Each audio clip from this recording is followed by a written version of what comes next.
All right, guys, welcome back to the Sex and Bacon podcast. On today's episode, I have a lovely guest with me, Kat Zammuto. She is the host of the Cat on the Loose podcast. Thank you for being here. Hi, Sarah. Thank you so much for having me. I really appreciate it. Yeah, so we did a little podcast swap. So I did an interview for hers, and now she's coming on here. So, can you give our listeners a little bit of background about yourself, what it is you used to do, and how you got into podcasting and what your podcast is about? Yes, absolutely. So I'm an actor, an artist, a model. I've lived in LA pretty much my whole life, although I was born in Brazil. And before the pandemic, I actually used to do a radio show. And once COVID hit, the radio station shut down. And I decided to start the podcast organically and talk about my experiences after being married for 14 years Hmm. and jumping back into the dating, relationship, and sex world, right? Hmm. And I started getting like literally hundreds and hundreds of messages from women and men because I think everybody has a story, everybody wants to talk about it. And I said, I'm just going to run with it. And now, 3 years into it, we're having about 70,000 downloads per episode and listeners all over the world. So it's super cool. It's fun. Nice. Okay, so you started it because it was something you were getting back into the world of sex and dating. So what have you found since jumping back into this world? I think things changed a lot from the time because I was married for a long time, and you kind of live in a bubble. Hmm. And nowadays, with dating apps, like we were talking about on my podcast, I feel that everything became crazy superficial. Like literally, people can order each other like pizza, like DoorDash, Hmm. yes, no, yes. No. So I think it became a lot harder to find substance in sex, in dating, and in relationships. You, of course, there are still people out there who are serious, who want to have a mental connection, but in general, it's really literally just people ordering each other like fast food and discarding each other like fast food. Hmm. Yeah, it's so I true, don't know like if you it's the say. same. Yeah. So your marriage, you did mention, I think, on yours that your marriage was pretty, like, you didn't really have much of a sex life in your marriage at Right. all. No, not at all. It was really lame. My husband was very successful. He was very wealthy, but he was very conservative. He Hmm. was not into sex a lot. And then he started drinking. The more money he made, the more he drank. And alcohol makes people want sex even less, right? Because most men cannot perform if they drink a lot.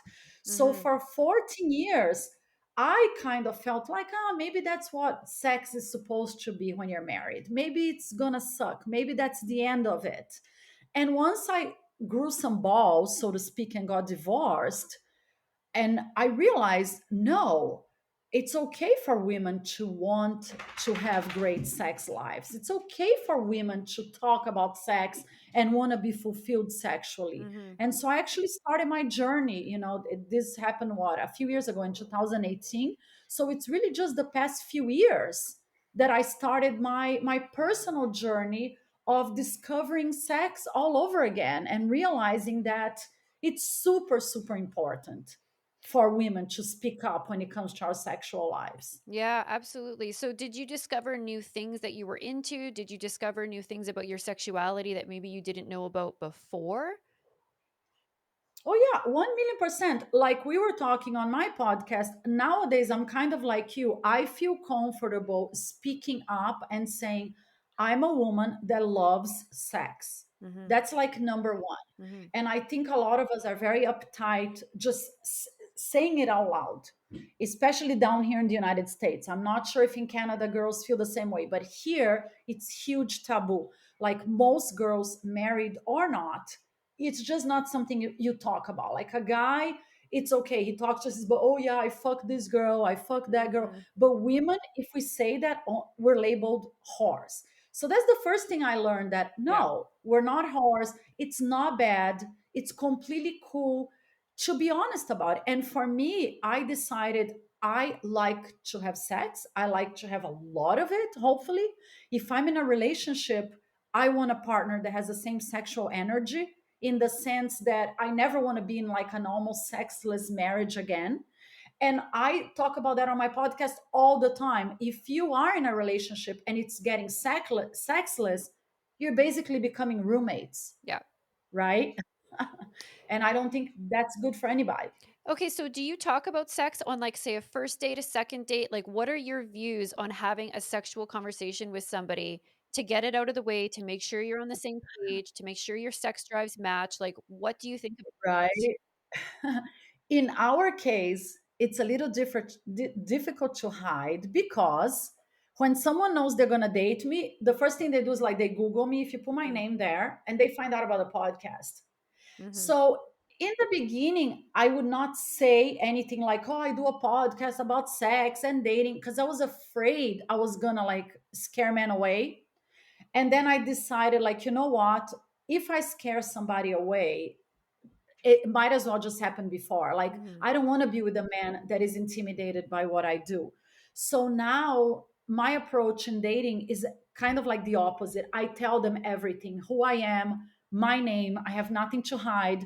My podcast is out there. If you like it, if you're comfortable with what I do, great. So the conversation about sex kind of becomes like right on top of the list, right? Because my work is so public. I don't know if for you it's the same. So the guy's already like, oh, that's so cool that you do the podcast. No, no, no, no. So it just gets like right off the bat, they know that, look, I talk about it. I want to do it. So it's really not like a hidden secret anymore, you yeah, know? that's fair, yeah. Because I mean, like, I do Yeah. think it can be. It's one of those things where it's like I've talked about it with girlfriends, like, and you hear married couples say that, like, "Oh, we've been together for 10 years, but we don't have the same sex drive." And it's like, "Oh, well, did you ever?"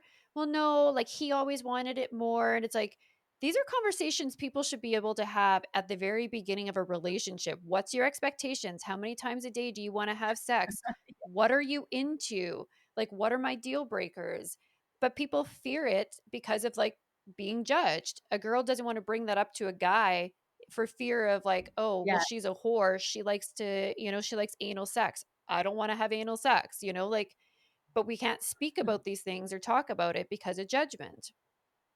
Yeah, I think if anything, like girls like you and I that do the podcast and that are comfortable talking about it, Mhm. we have to repeat it over and over and over again because that's the most important message we can possibly send out there to whoever is listening. Don't be shy. Whatever it is that is important to you, speak up. Mm. If the guy doesn't like it, if the guy is going to judge you, I think it's a pretty good sign they're not the guy for you. It's that simple. I want a partner that is not going to judge me. Mhm. Even if it's something they don't want to do in bed, like you said, anal sex. Some people really want it and some people really don't. But you should be able to talk about it with your partner. Even if they say, no, honey, I don't want to do anal sex, but how about we try something else? There's a big difference between not wanting to do it and judging you. I don't Totally. want to be with anybody that judges me, period, Mhm. in my bed or in my home or in my life. And I hope that women more and more and more feel the same way that you and I do. Yeah, absolutely. Right? I mean, that's just it. All you can do is have conversations and hope that, like, it helps other people step out of, like, their shell. Have you found that with doing the podcast that you have actually had conversations with people who are like, you know what, I'm so glad you're talking about these things. I was so shy to have these conversations. And now listening to you and hearing you share your stories with these things, it's helped me, speak up more for myself. Yes, it's really, really cool because I do get a lot of super positive feedback, which is awesome, which Hmm. is the part that I love. I get literally dozens of messages every week. I don't even have time to read them all. But yeah, mostly women, but even men. They're like, oh, thank you. You spiced up my sex life with my wife. And I brought this up because many times people want to do things, but Hmm. they're too embarrassed to tell each other. Like even couples, boyfriend, girlfriend, husband, and wife, they want to fulfill the fantasies, but they don't want to talk about it. Hmm. So yeah, I get a lot of messages, and that makes me super, super happy. But of course, you tell me if it's the same case with you. I get a lot of negativity too, like negative feedback, or sometimes like criticism and misinterpretation of who I am and what I do. Like we were talking about on my podcast, many times men go on dates with me or send me messages thinking, oh my God, this girl fucks a different guy every night. So I'm next. I'm going to bang her because she talks about sex on her podcast. She's an easy. Let's go fuck. And it's not the case in my personal life. I am super, super picky. But I think now I just have fun with it. I think it comes with the territory. And I Mhm. don't know if you have the same experiences as I do or not. Yeah, like a little bit. I think we were talking about that. It's like sometimes it's like I can get annoyed with, somebody's assumption that I want to have sex with them just because I talk about sex. Um, Exactly. but like you said, I guess it does come with the territory. But I mean, I got that even being a stripper. It was like, oh, she takes her clothes off for money, so that must mean she wants to sleep with everybody that she dances for, every guy in the room. So it comes with the territory in any type of taboo situation, speaking about it, acts of it, any type of clubs. It is what it is, I suppose.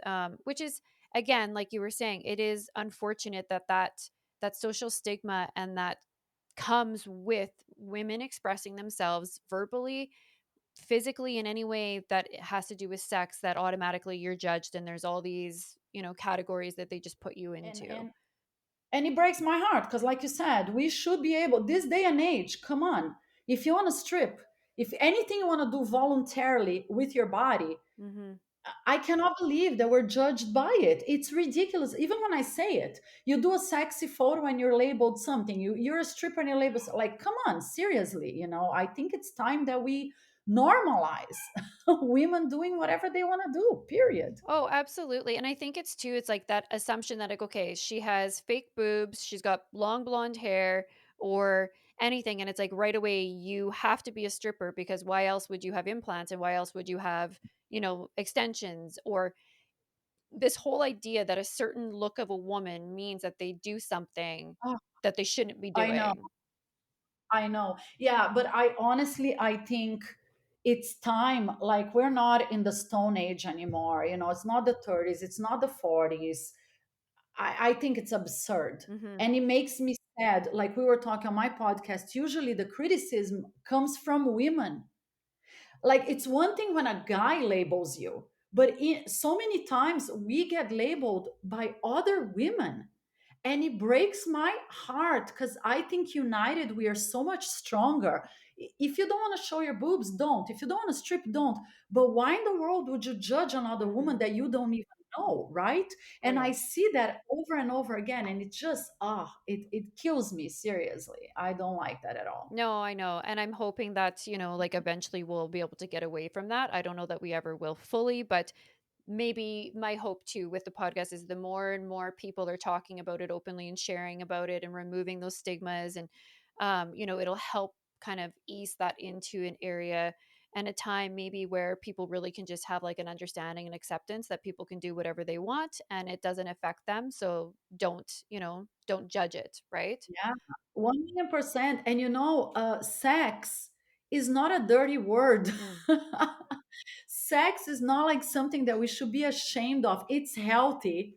I think unhealthy is if you're not having sex. If you notice in general, people that are miserable in their lives, in their personal lives, in their relationships, if you dig down, they're not having good healthy sex. So I think these conversations should be much more mainstream than they are, because we are not talking about something that's bad for your health. That's the hypocrisy, I think, in society. You can talk about food, you can talk about anything, you can talk about politics, about murder, but when you Mhm. put the word sex, oh, you violated the community policy on Instagram. Oh, we're gonna block your video. Oh, you're Mhm. dirty horse. But we are actually encouraging women to have healthier lives, because if you have more sex, it's only great benefits for your body and your mental health. But nobody. Okay, so for online dating, because you kind of were new into it, what is your worst dating experience that you have had stepping back into that world?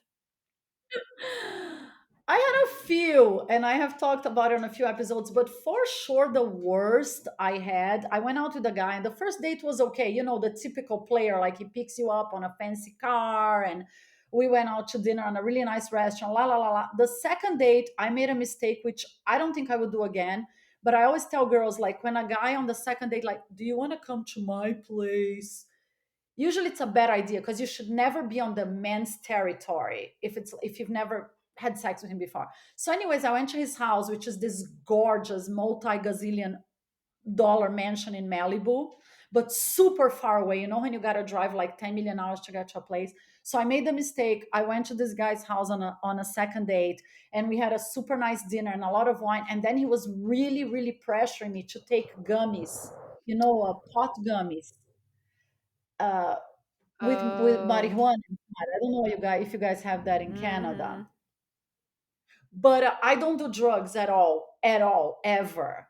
And he pressured me so much, so much, so much. I felt like a 15-year-old. I started taking like little bites of these gummies, and it made me so cray cray. Like between the wine and the gummies, I don't know. And we ended up in bed, and it was a complete disaster. Like he pulls his pants down, and it was the biggest dick I literally ever seen in my life. I've never. It was thick like your microphone. God's honest. So I laid like I'm on my knees to suck his dick because I mean, can I be super graphic here? I don't know. Yeah, yeah, yeah, absolutely. I'm literally on my knees because I love giving blowjobs. That's my favorite thing on the planet, believe it or not. So I'm on my knees. I'm like, oh, I'm gonna suck this dick, but it was so thick. It was so huge. I started laughing uncontrollably. So it's I like the couldn't gummies stop. kicked in.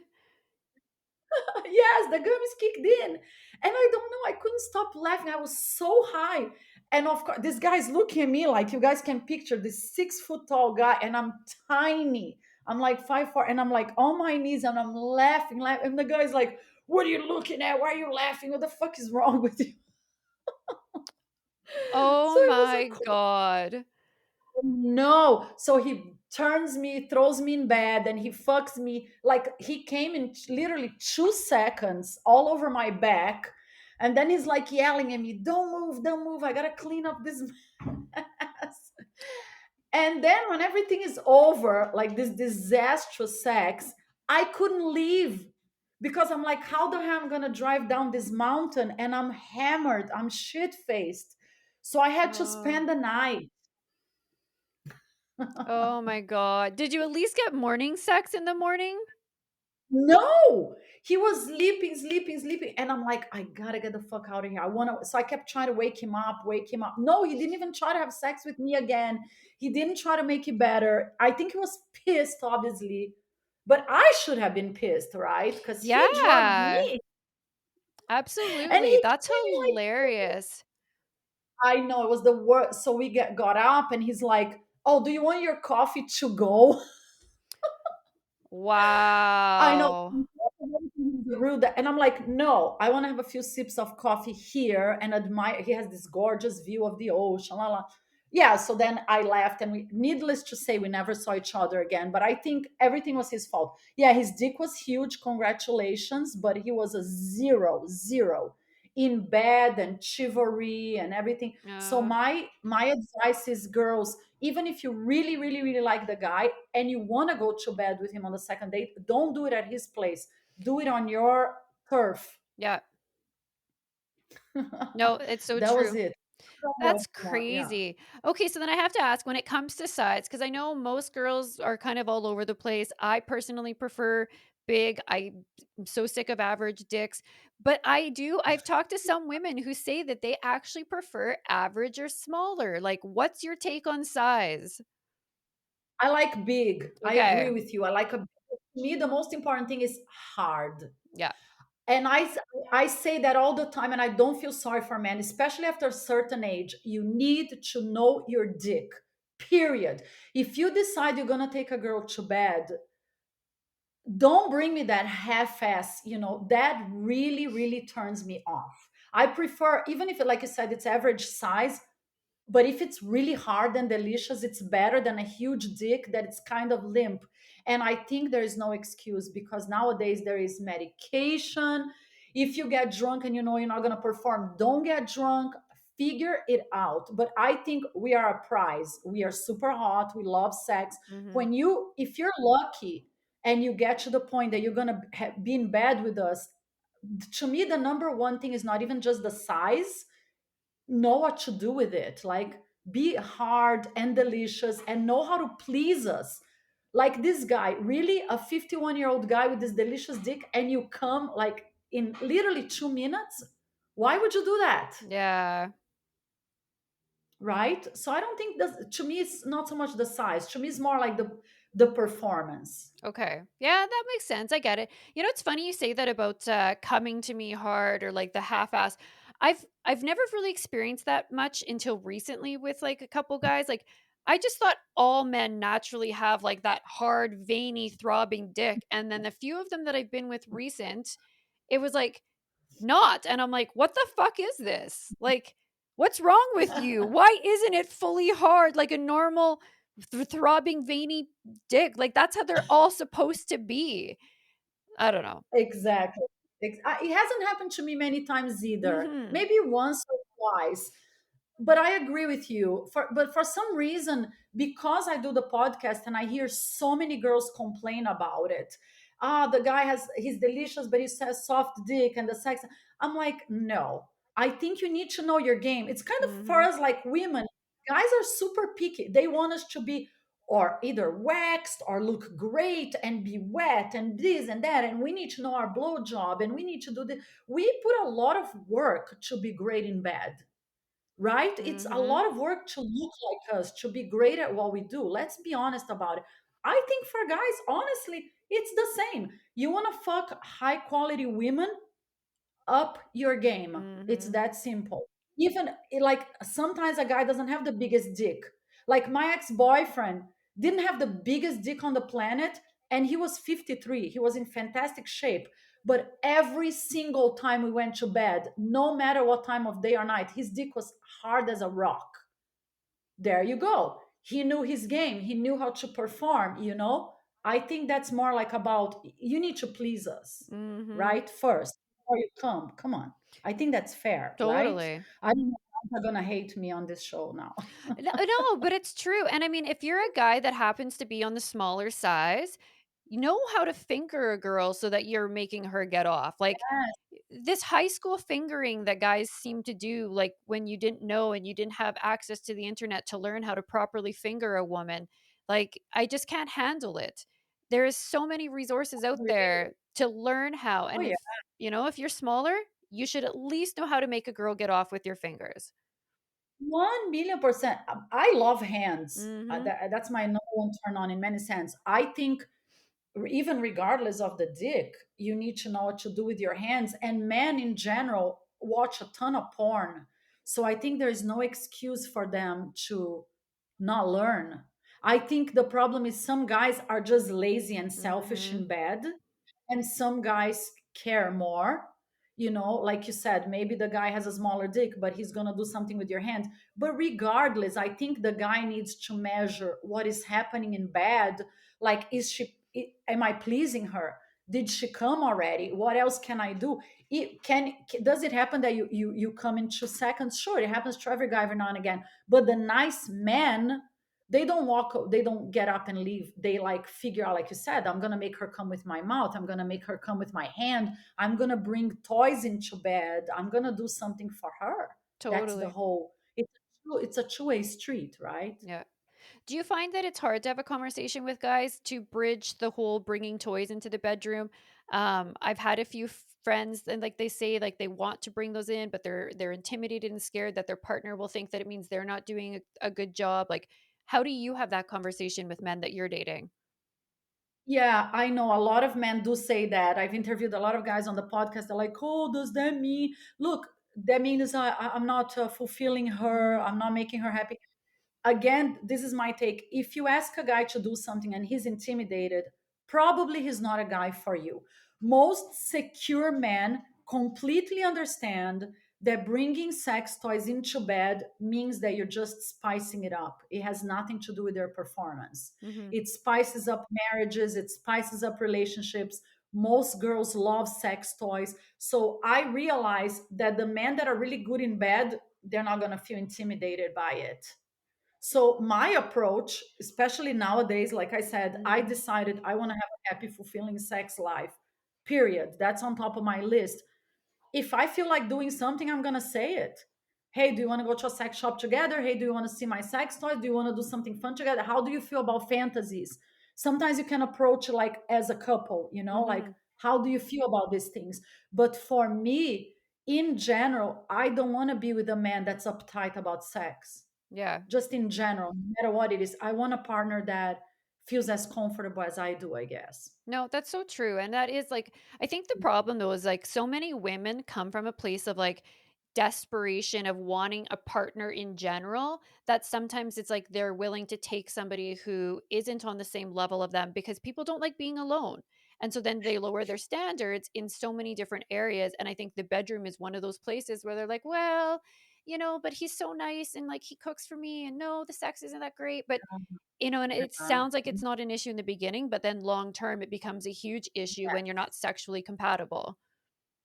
1,000,000%. I think if you agree, like I said, you become roommates, Mhm. or you're going to regret it, or you're going to resent the person, or you're going to be like most women die sexually unfulfilled.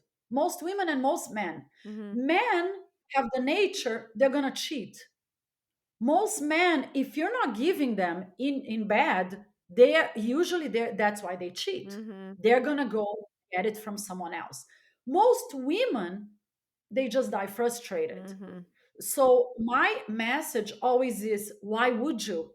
If it's so good for you, the more you discover about your sexuality, the more you're sexually fulfilled, the happier you're going to be. It's good for your skin, it's good for your mind, it's good for your body. Like, again, there's nothing negative about having great sex. It's like our instinct, right? Oh, yeah. To begin with. Why would you take that away from your life? Mhm. And I think couples need to, if you're starting to stopping to have sex, it's time to like figure it out. Yeah. Well, it's so true, right? Right? There's underlying issues if, like, the sex life has become dead in your relationship, there's a lot of things you need to figure out. Um, 1,000,000%. Question for you then. Yes. So we talked about fantasies when we were doing your podcast. So what are some of your fantasies that you have that you still wanna have fulfilled? Yeah, I probably have a long list, right? Because I'm like a late bloomer. I only started having fantastic sex, what, the past few years, but I have a bunch. I would love a guy to tie me up. I think that's really cool. When I watch porn, it turns me on. Mhm. I talked a lot about doing that with my ex boyfriend, and then we ended up breaking up. We never did it. So that turns me on. Did you ever do that? You know what? I have never actually been tied up, but I have tied up a couple guys. Uh huh. Yeah, so Oh I wow. found it more fun to kind of restrain them and then, like, have my way with them. But Oh, no, I haven't on the other side of that been there, but yeah. So that's one that I kind of probably, but I would like that the guy tells me he wants to do it, Mhm. because I like men that take charge. You know what I mean? If I have to tell them what to do, it turns me off. Okay. So it would have to be something that my partner brings up. Another one that I never did and I probably would like is two guys. Okay. Like if my man told me, "Hey, I want to bring another guy," because I talked to friends who did it and they said it was great. You told me your experience was Mhm. so, right? Yep. But probably, I don't know if I would like it, but it's something that I would be open to doing. I Yeah. find, like, And another, that should be easy for you to find out there. You said there's so many guys that are just, like, great, like, you find one guy that you click with and just say, "Hey, this is a fantasy of mine. Do you have a friend that would like to do this with us?" but yeah, but I'm fucked up like in that way that it needs to come from my guy. Because Ah, what, like, the biggest part of my fantasy is the man telling me, like, I want to do this to you. okay.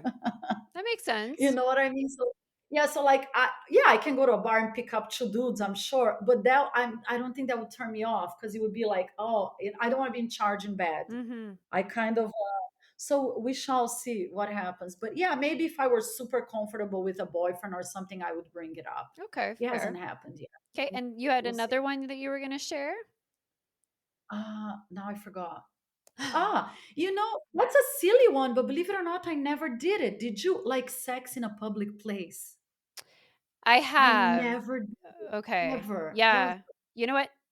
That would be a big turn on. Change rooms at, like, malls and clothing stores is a really good one. Yeah. Yes, I would love that. Or like in the bathroom Yeah. of a sexy restaurant or Yeah. like a busy bar. I don't know. Nobody ever tried. I Okay. never had sex in a public place. So I probably would like that. Yeah, I like that. I like, the whole secret of getting caught. I've done it, like, in a public pool, which probably not the greatest place to do it, but yeah, in a swimming pool. I've done, yeah, bathrooms of restaurants, change rooms of malls, Really. cars parked, Oh, downtown. Yeah. I never even had sex in a car. Really? Really. Okay. Never. See, you See, need there to you go. create a sex bucket list. I did in a whole episode on sex bucket lists. Cat, Let's do that. yes, you need to Yes. create your sex bucket list and then, like, just start checking them off one by one, little things, put it all out there, focus, get, like, organized in your mind of the things that you wanna do that you've never done. 1,000,000%. There you go. I'm sure, like, if I keep thinking, I must have a bunch because, like I said, my husband was the kind of guy that he wouldn't even have sex with the lights on. If you can believe that, Oh. yeah, he was so conservative, so conservative, so seriously. And I'm not, I never was. I don't even know how I ended up marrying a guy like that. Mhm. So now I'm like, at this point in my life, I'm finally learning how to speak up and Yeah. explore my sexuality So you're and having do all fun. of this. Yes, 1,000,000%. Definitely gonna do the sex bucket list episode. You said you have only one, right? You have the double penetration. I have, well, you know what? On the actual bucket list, there was a few things, but that is probably like the top of my list of like getting that one out of the way. A lot of the other ones that I had on there that I had done over the few years, but I definitely have some few other things on there. But yeah, absolutely. So can you share for everybody where they can find you, where they can listen to your podcast, where they can find you on Instagram? Yes, thank you. The podcast is Cat on the Loose, Sex, Dating, and Relationships. We are on all platforms where you guys listen to your podcast: Spotify, Apple Podcasts, iHeartRadio, Amazon Music. Super proud of being a part of the Latina Podcasters Network, which is a very fast growing network of Latinas in the United States. So I'm proud of giving them a voice. And I do episodes every Tuesdays and Fridays. So I Mhm. drop one today and I drop one on Friday. And today is the episode that we did together. So I hope you guys enjoy it and get to know a little bit more about you. Oh, thanks. And then on And I hope social you come to media, where me are in you LA. at? Yes, I'm going Social media. to. Yes. Yes, and then you know what we can do, Sarah? We can do like, because I do a lot of organic episodes. We can literally go out on the town and talk to guys and figure out, and then we can compare your experiences dating in Canada and dating here in LA. I think that would be a lot of fun, and I'm definitely up for that. Yeah. Because apparently the cultures have a lot of differences in the men too. I think And yeah, so. Yeah. Okay, guys, everybody listening, stay tuned for that. We will create something, we will work that out and make that yes, happen.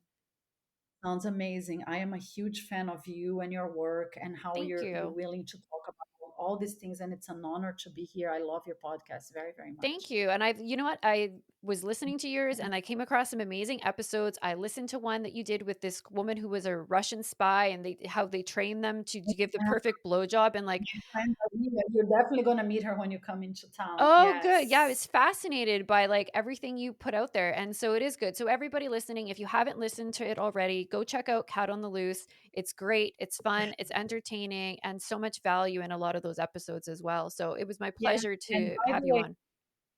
yeah, and every time I do a sex episode, of course, they're the ones with the most downloads.